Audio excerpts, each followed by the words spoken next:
Hey y'all, welcome back to the channel. It's your girl Kay and I'm back with another recap on the Real Housewives of Atlanta season 16, episode 6. You guys, there was so much happening in this episode. If you thought things would have cooled off after Kenya's hair spa disaster, think again. Somehow, she is still the topic of discussion, even when she's not in the room.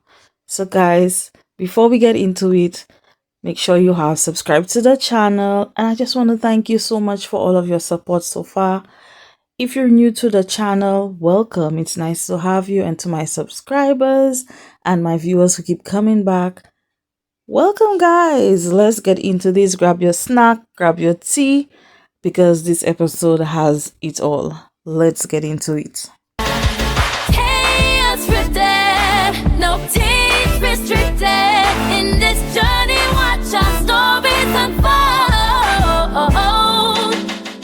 So it's been 48 hours since Kenya's hair spa event, and we open up this episode with a tearful Brit. She's sitting with her husband Mike. She's showing him her phone, saying that her DMs are flooded. According to Brit, she spent $250 on flowers for Kenya, and this is how she gets treated. Brit, let's be so for real. Honestly, I'm just ready to move on from this whole situation because at this point, it's dragging. Brit, watch your mouth when you're talking to people. And for those who saying, oh, Brit didn't actually pose a threat to Kenya, how do y'all know that? Were you there? Kenya doesn't know Brit. Like, come on, let's be real. How is she supposed to know that Brit wouldn't escalate things? Did she know for a fact that Brit didn't have a weapon on her? Guys, let's not tell these people how to act. I'm not saying that Kenya is 100% right. She went too far. But Brit is also responsible for what happened. Girl, you need to check yourself. If alcohol is your issue and you know when you drink too much, you get out of control, then you need to know your limit. This isn't the Bad Girls Club. This is Real Housewives of Atlanta. Get it together, please. So Brit says her clients are calling about the situation and she's worried she might lose her license. Girl, that's a stretch. And as I've said before, Brit is very dramatic. I think she's doing the absolute most by saying her license is at risk. Absolutely. She says she has made mistakes in her teenage years and she owns that, but Kenya digging up her past to humiliate her, that part's disgusting. And I agree with her. Kenya digging this up was really a low blow. In her confessional, Brit's crying and she's saying no one should be publicly shamed like this.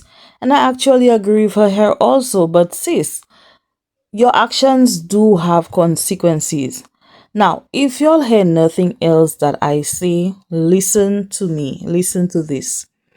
Do not film intimate moments with your partner. I don't care if it's your boyfriend, girlfriend, husband, or wife. The reality is that people break up. And when they do, they can change. Your phone can get lost. Things you think are deleted from the internet are still on someone's hard drive somewhere out there. It might seem cute in the moment, but if it ends up in the wrong hands, it can cost you everything. And to my younger viewers, if I do have any younger viewers watching my channel, never let anyone pressure you into sending them explicit photos or videos. Or even if you do hint or see them filming you, you have a right to say, stop, I'm uncomfortable. Your body is sacred. As a matter of fact, that's why it's called private parts. Unfortunately, it's mostly women who get exposed when they have intimate moments that are filmed. Guys, a stupid decision in one moment can ruin your life. Just don't do it. Do not take any pictures of yourself, sending it to any guy. Please, don't do it. Just don't do it. Now, Kelly stops by to visit Brit and she brings her some food and she even brings an IV specialist to help them bounce back. Kelly is a great friend, I'll say that.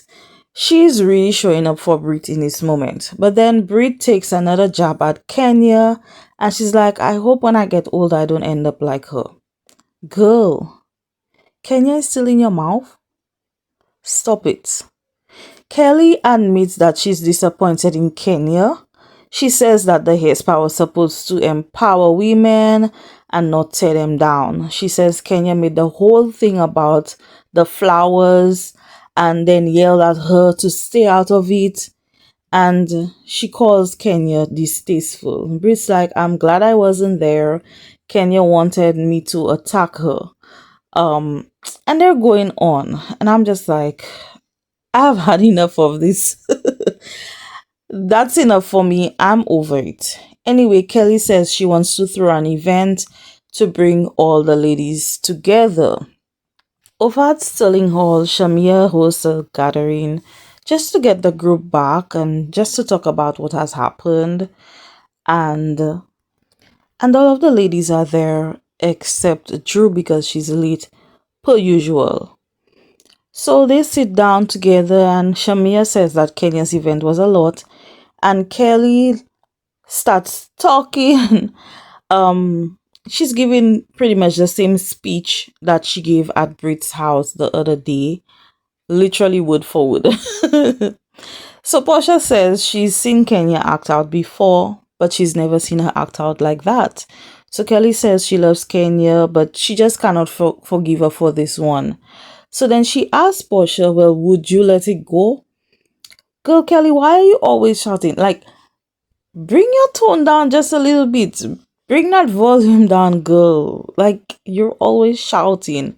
But anyway, Portia's like, I'm not in it. Don't bring me in it. So they laugh about that. And then Shamia's mom, who's also sitting with them, she gives the ladies some real talk. And she's like, people look up to you all. So be true to yourselves and just don't tear down each other. Angela shifts gears and asks Portia about her comment regarding Charles. Like, what did she mean when she said she knows something about him? And Portia's like, girl, I was just playing. As a matter of fact, you know what? My bad. We don't know each other like that, so I shouldn't be joking with you about stuff like that. So they move on, and as usual, Drew shows up late, but she's just in time for a plate of food. She said she's prepping for court, but still co-parenting with Ralph.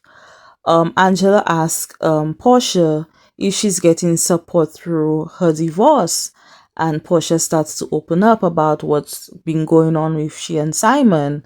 She says she used to fantasize about staying in communication post-divorce, but she's good now because, Simon disrespected her mom and has dismissed her child. She shared a situation about PJ asking for Simon and how she had to lie to PJ and say that he's working and he will be gone for a while. And she's saying that really broke her. She started crying and Shamia runs over and she just hugs her and all of the other ladies, they join in, but Drew.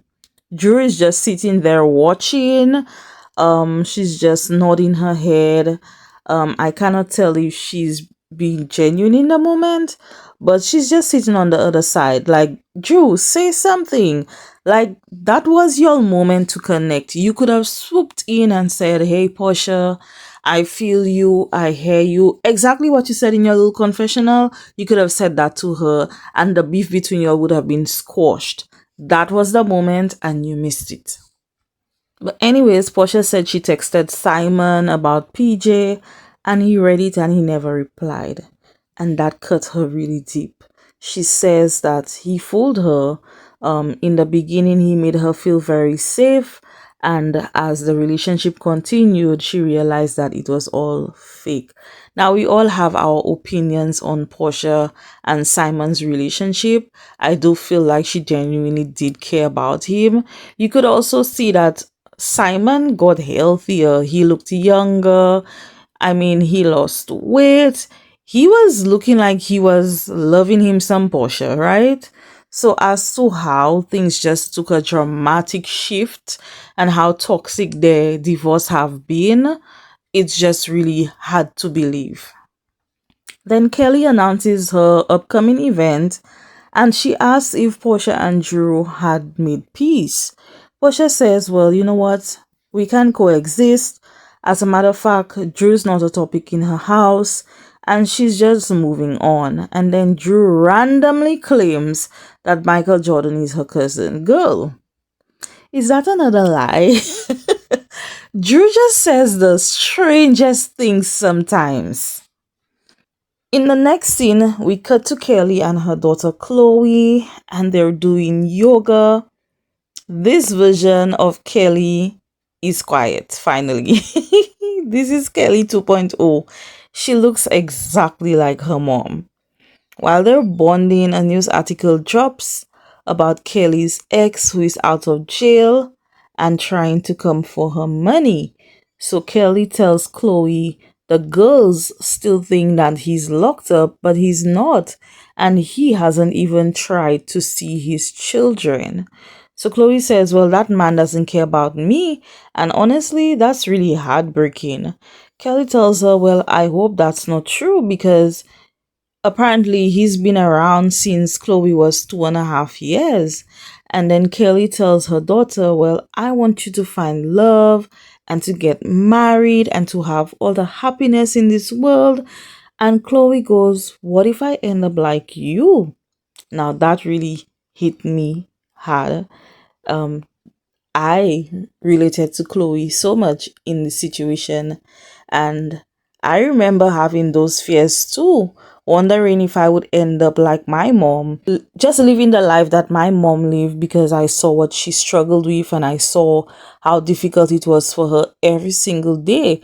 But it took a lot of healing for me and being intentional in finding the right partner, and I'm so grateful and happy, and I thank God every day that I am married to the most amazing human being in the world. And so that really, really touched me in this moment, hearing Chloe share that with her mom and getting the reassurance from her mom, and just being, open to getting into therapy. Because here in the Caribbean, therapy is not really a big thing that happens. Um, you don't go to therapy. So sometimes you just have to live with it and just carry on life, hoping that you break the cycle. And I'm so grateful that I was open to, reading and doing the research. I did do therapy. So I'm grateful that I did break the cycle. So we're back to Drew and the Ralph and all their fiasco and drama. She's packing because apparently it's Ralph's weekend with the kids and she has to leave the house every first, third, and fifth weekend so that Ralph can come upstairs to be with the children. That's a really weird setup, but hey, if that works for her, that works for them. Apparently, it's not working for her because she's obviously heartbroken every time she has to leave the house so that Ralph can be with his children. Her sister Allison is there helping her. Andrew's frustrated. She asks Ralph to have a conversation and she's telling him that he was supposed to call the exterminator and he denies it. She reminds him that she's juggling everything and according to her lawyer, he's supposed to be paying the exterminator fee. So Ralph is like, well, you don't even pay bills in this house, so what are you even busy with? And she's like, not today, Satan, not today.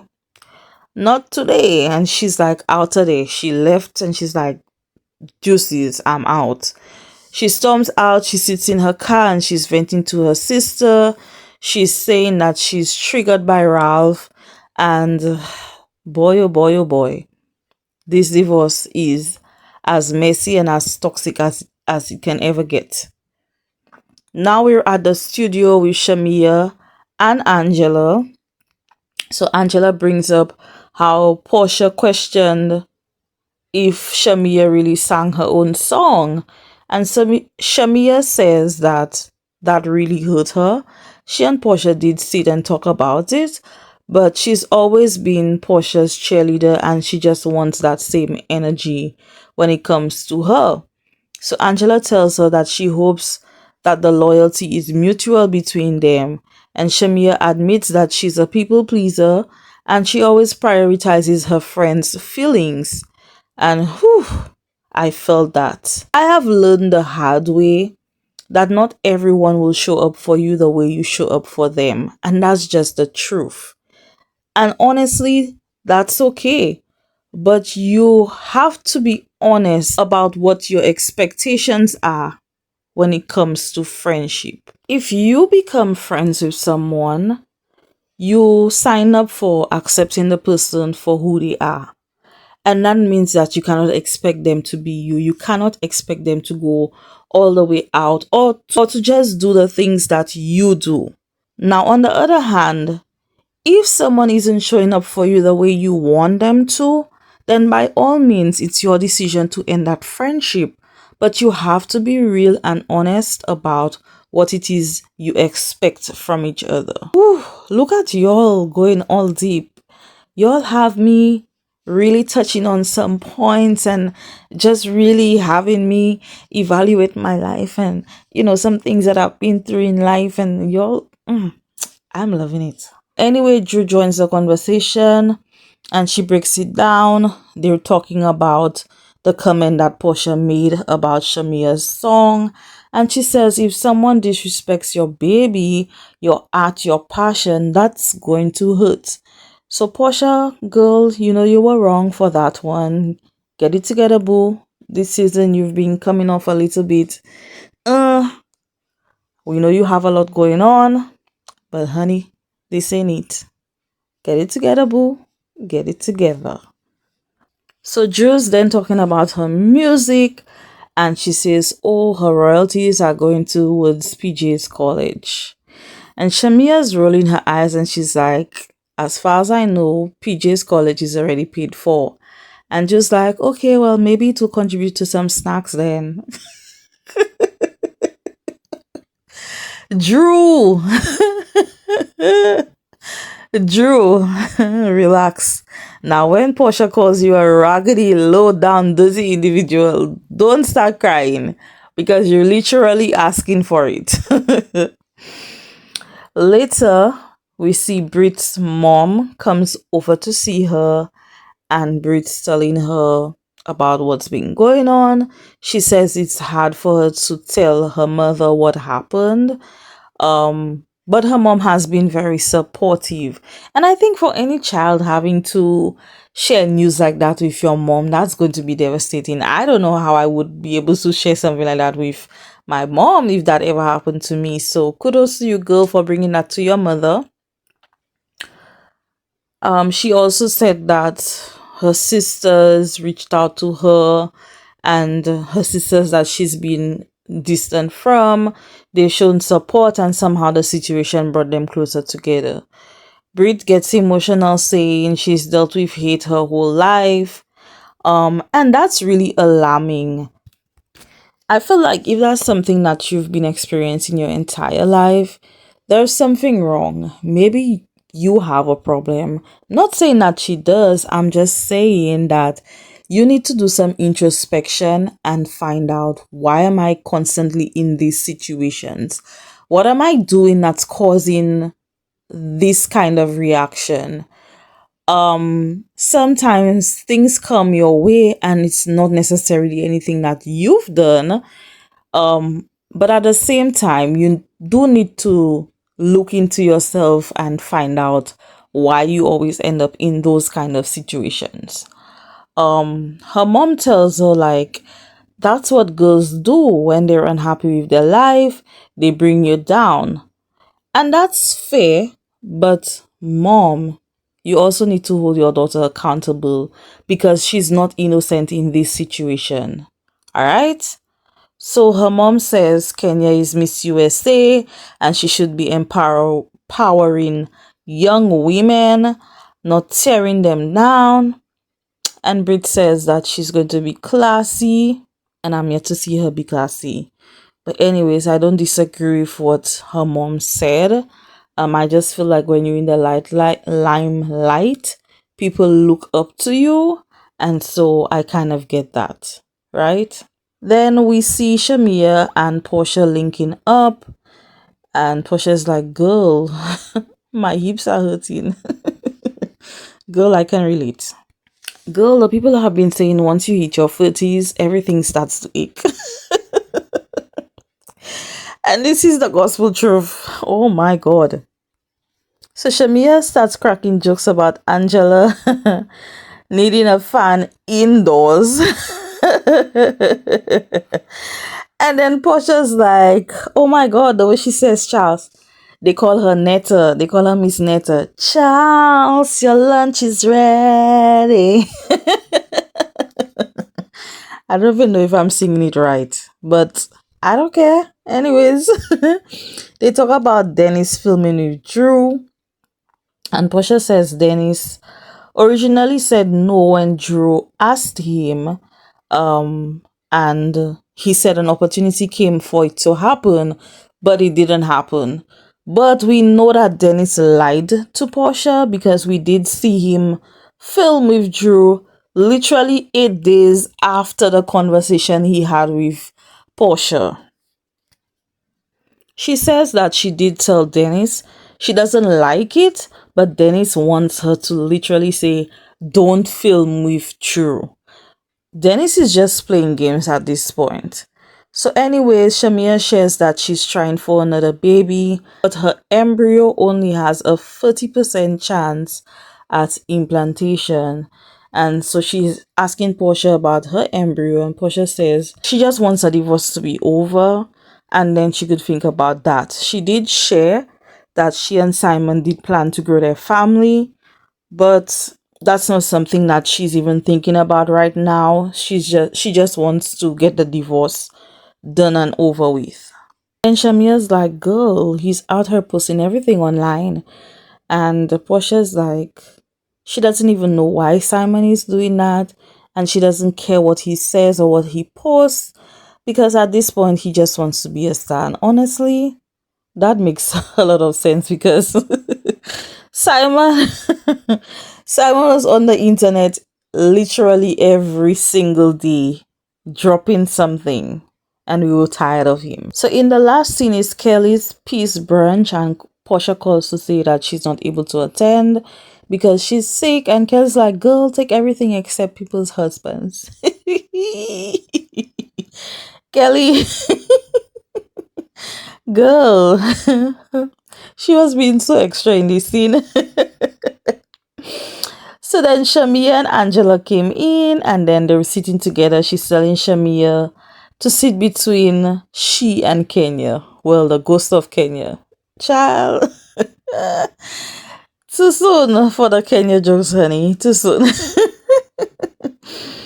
So she's telling them about the story that came out about her ex-husband, and she's telling them how he owes her 10 grand in child support.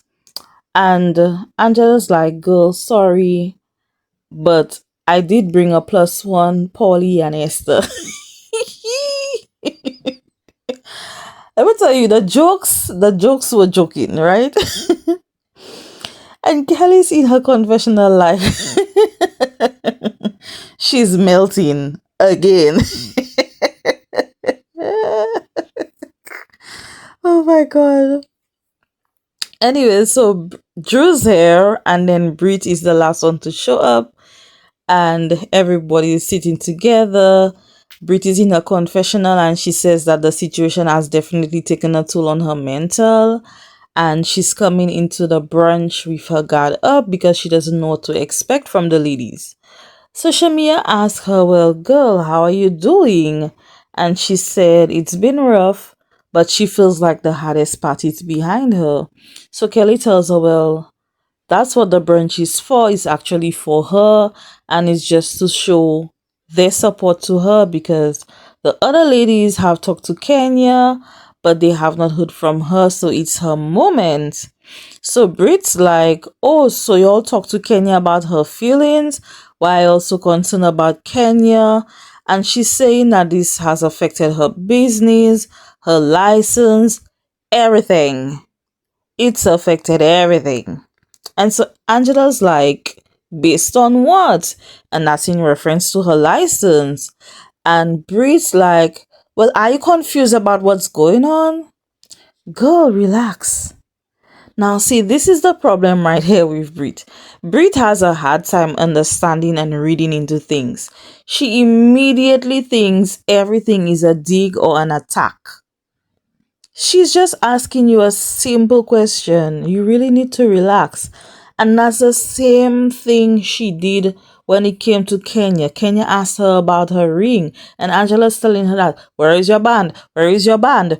She literally asks you a simple question about your ring, and you take it as she's been coming for you from the beginning. Anyways, Angela's like, girl, what's with the attitude? I have a license too, and I'm just saying, in order for one to lose their license, it has to be a cause. So, what's the cause for you losing your license? This is supposed to be a peace brunch, and you're coming in way too hot. So, at this point, they're going at each other, and Angela's telling her, listen, you failed to take responsibility for what happened. Now, Angela, let's not forget you're the reason why they blew up to begin with. Because had you not sent that shady question, this situation probably would have never happened. So you're responsible as well. You being messy caused the blow up to happen. Anyways, y'all, Brit starts raising her voice at Angela.